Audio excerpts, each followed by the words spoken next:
subscribe button. I look so tired right now. Sebastian woke up a ton last night, and we have just been going, and that means for a very tired Brittany. But anyways, we are going to be talking about an urban legend, kind of like a spooky story. Now, there was a couple, and their names were Jason and Alicia, and they were driving from their home in New Jersey to visit Jason's parents in South Carolina.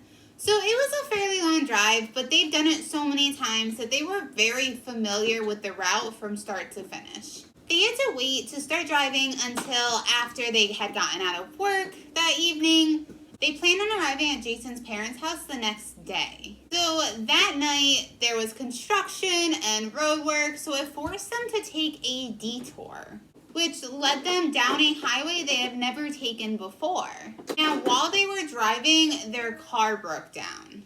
Jason noticed that they hadn't passed a single gas station or even a traffic light in quite a few miles. And he looked down at his phone and realized that he had no service. So he told Alicia to wait in the car while he went to either find somebody to help him or at least where he got a bar of service to make a phone call. He told her to lock the doors, hide under a blanket, and not come out until she heard 3 knocks on the roof of the car. I'm really curious why he told her to hide under a blanket. Maybe it was so nobody noticed there was somebody in the car because they didn't know where they were. So she sat underneath that blanket for what seemed like hours, just waiting for Jason to come back and her to hear that safety of those 3 knocks. Alicia grew very nervous and anxious and was continuously wondering, like, what could be taking him so long? So she was like, well, maybe he needs my help. So she pulled off the blanket and she saw a strange man grinning at her with these, like, wild eyes. Like, no one, somebody is, like, has just that crazy look in their eyes. So he had that in his eyes. And his face was pressed up against the window. When he caught her eye, his smile widened as he held up the keys to the car. So that is absolutely terrifying, you guys. I would not be waiting in the car if, like, Jeff and I were in that situation. I would be going with him. There is no way that I would just sit there idly.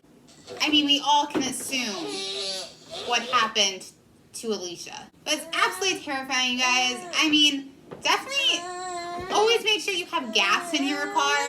I want to know what you guys think of this urban legend and what you guys would have done in that situation. Would you have stayed in the car like Alicia did, or would you have went with Jason? Because personally, I would have went. I wouldn't have stayed in the car. And it's really weird that the strange man had the keys to the car. Like, why did Jason take the keys with him instead of leaving them with Alicia? Because Alicia's in the car. So wouldn't it make sense for Alicia to have the keys in case of an emergency? Like, even though they didn't have much gas left, but, like, still, just something. So I think it's really a poor decision on Jason's end to take the keys with him. But I don't know, you guys. I want to know what you guys think about this. If you like this video, please give it a big thumbs up. And if you are not subscribed yet, definitely make sure to hit that subscribe button. I hope that you have an amazing rest of your day, and I will see you tomorrow. Bye!